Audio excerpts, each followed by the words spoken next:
He pō nei, kua utakehe e tau pipuianga ke lata mo tau tangata manako ke whenonga mai ke he motu. Kua whangitua e tuhe whakatū tangata vili mai vilianga lahi he motu ua awhe ua fumaturu. Whakala whalahi atu ke hea whewhinei, kua ukolo sana soni holo si hanei hatu tōlu tau wala tala tutupu ke lata ia moia whiawhi. Mai he tau whakailoanga ko visi ngofu mahiwa ne ko maua mai i neawhi, kua malolo tua i tangata toko taha ne pikisia ke hanga ngā ko visi he tau mga aho kwa maale. Kua naka i tua i whai tangata e motu he mga aho nei ne ko pikisia he ngā ko visi he ngofu mahiwa. Kua whakailoa mai fō ke he whakatuwhono ke he autulunga furu i mahina masi he whahi tapu kwa maale, kua utake he tua i e tau hata ki anga ko visi he ngofu mahiwa, whenonga ke lata mai tau pāsesi osi, ka whenonga mai he wakalele ki Niue. Hanei whalu he tau wala tala tutupu ia. Tōlu e tau kua maole ne ka mata whungahua ai e tau puipuianga ke lata mai tau tangata whenonga mai ki he motu. Ha koe ngā ngāo ko visi hong fulumahiwa kua awhia e longa he tau motu he larolangi he mga hala nā. Kua hiki ai e matawhakatu whono ke puipuia e motu mai he ngā ngāo, mo e tau whakatokanga kua lata ki muitua kia e tau tangata kua manako ke whenonga mai ki Niue. Ka koe whahi tau pē kua maole kua whiwhili ai he whakatu whono ke utakehe e tau puipuianga nei. Whakamua kua utakehe mai osi e tau whakatokaanga ke lata me tau pāsese kua manaki ke o mai ki Niue. Ka mata mo lau tōle tau pāsese ne he hoko mai he wakalele maam he ahui niawhi, nā kai tua i whai travel pass a lau tōlu. Ko whiwhili ai ke utakehe e tau whakatokaanga ia, mo e ke lata e mo tau traveller declaration. Kai tu maua ia ni e tau sivianga rapid antigen test, ka hoko mai e tau pāsese ke he motu, kai sivi ni he aho taha mo aho tolu, mo sivi ni e lau tolu ke he lau tolu tau kaina. Koe taha hiki anga fōki ka maua he tangata e ngā ngāo ko visi hong fulumahiwa, kua lata ke nofu puipui ke he 5 e aho, nā kai tua i fitu e aho tunga he tau mga aho whakamua. Pihia e whalu hatau hiki anga kua whakamōli kia e whāhinga ho malolo seno, mo e whakapulo ai ke he website covid19.gov.nu. Ko e aho lotu e whae tapu kua maale ne tuku me whakausia i e whona ke pule ke hongfuma fitu aki. Tō hongfuma lima e tau liliuwha ke pule kua whakalataha atu mo e talahau, halo tūlu a tau manatu whakau e ke he whonoanga whakahiku nei, mo e amanaki atu ke he vilianga lahi ke he aha ua whumahiwa he mahina nei. Ko tokalonga e tau takitaki e whahinga hua whakatu whono, kua watu ai ke he aha whakahiku kua whono ai e tau liliuwha he whono ke pule, mo e whakamawehe ai e whono ke pule ke hongfuma fitu aki.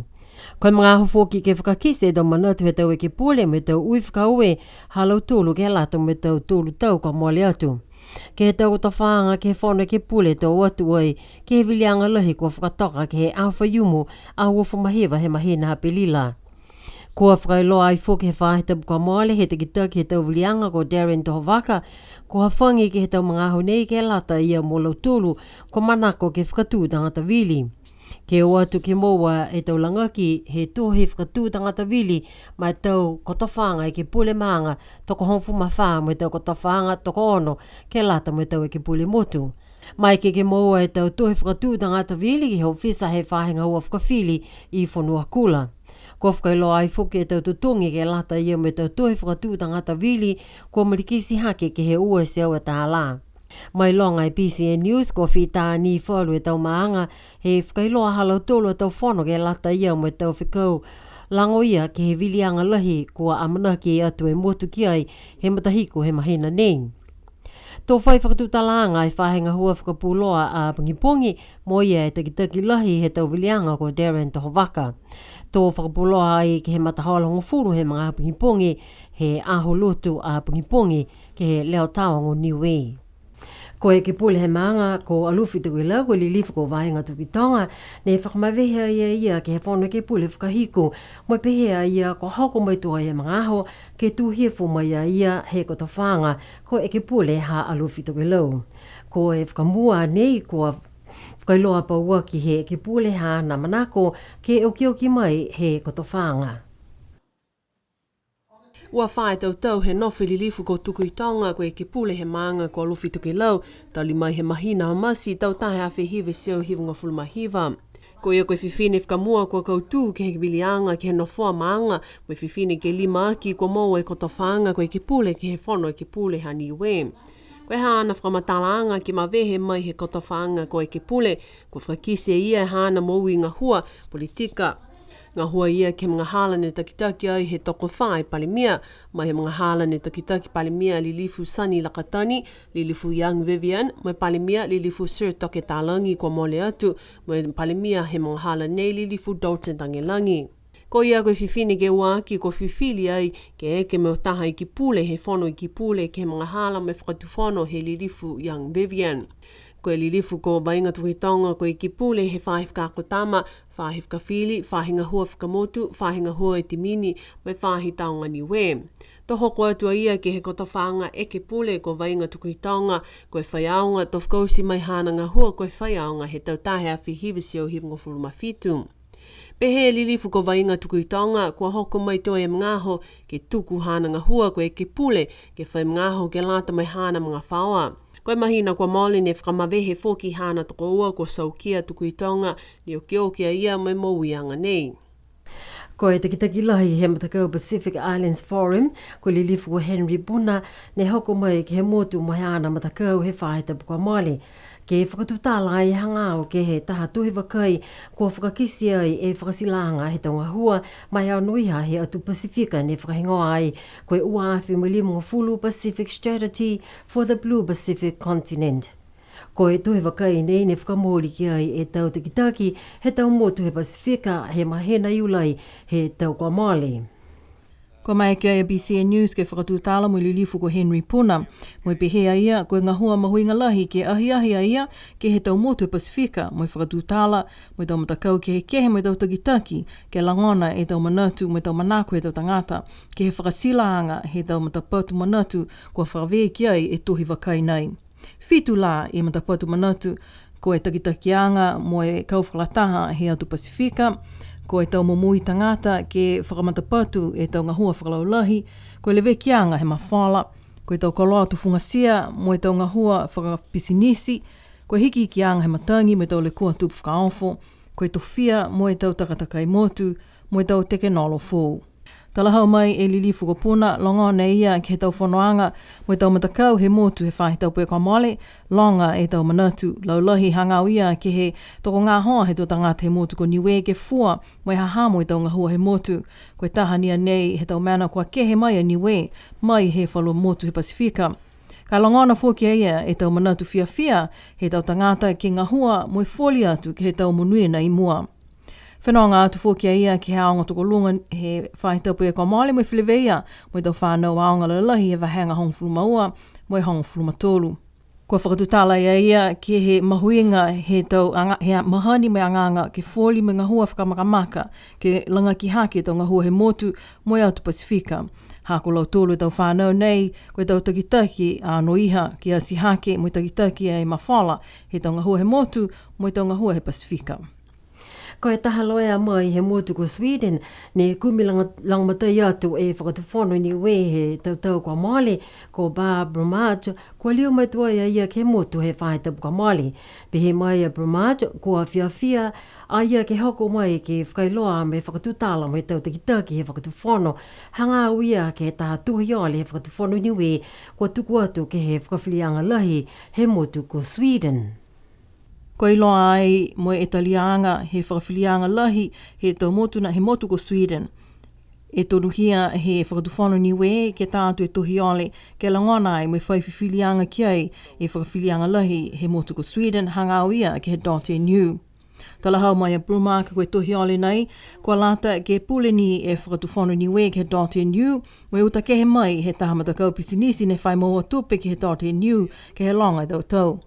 Pehe mai pā Bruma ki kua amana ki ai e tohi ole nei, ke langona ai he whakawhilianga lahi Sweden he a hongfulu mawhitu he mahina ha me. Toko tolu la lau tolu ne ngā hua tu mau ke he tau whakaholoanga hopo whakawhili nei, ka e tokalonga atu ne langa matai ke he tohi ole he whakatuwhono Niue he talahau mai e ia. Koe tau uawhi hongfulu mahiwa ne hoko mai whakahikoa ia ki Niue, ka pehea ia mitaki lahi ke liu mai, mo langona e tau manako he whakatuwhono Niue, ke he puhala ki mua, ka tātua e tohi ole nei ke he whakawhilianga. Nā kai whaitutungi e whakatuwhono ke he tau pulotu nei ko langamatai e whakatuwhono ke tātu e tohi ole nei ke whakawhilianga he motu ko Sweden. Tong fumahe wa lau tolu mai he matakau Rockvets Niue ne whenonga mai ki he motu he whahita bukua male. Ke halo tolu a whenonga ne whamahani ki ai he tautau ke langmatai mo e whakangahanga mitaki e tau malolo sino mo e tau mumui he tau manu he motu. Mua atu ke he tau manu kuli mo e tau manu pusi ne leveki he tau tangata. Kua whakatutala BCN News me taha he tautakitaki he Rockvets, ko Sasha Noel he pungipungi nei, talhau mai e ia na kai takolonga la he takuli ne kua kisielo tolu kua tamai ke whakakia mai pili taume ke hemdakavi ne tausi halau tolu taunga hua ke he whale aunga tuai I halamahanga. Tua haa ia kua mena mitaki hanei mai he ngahua halau tolu ne kua tausi mai he mahina hano vema kua mole ne kua lewa ni he na kai liliu mai ke he motu he tole tautau ha koe ngangau ko visi hongfulumahiva. Ka whakamawhana atu a ia ki he tau tangata mua atu ke alo tolu ne na kai la pili tome ha mutola tau manu kuli me tau pusi ke watu ke whale aonga I halamahanga ke uta mutola tau manu ke puli tome. Pehe mai a Sasha ka mai longa mo kisia ke tau kuli vau me vale kua lata ke tukuhifo po ke tamase ha koe tokolonga lahi si matutaki atu ke he Rockvets po ko kala ongo tau ke tau se whekau nei. Pehe mai a Sasha koe ngā hua fōki he maanga ia ke le veki mo I puipui e maanga mo I tau tangata mai he tau kuli vau mo I tau kuli whawale.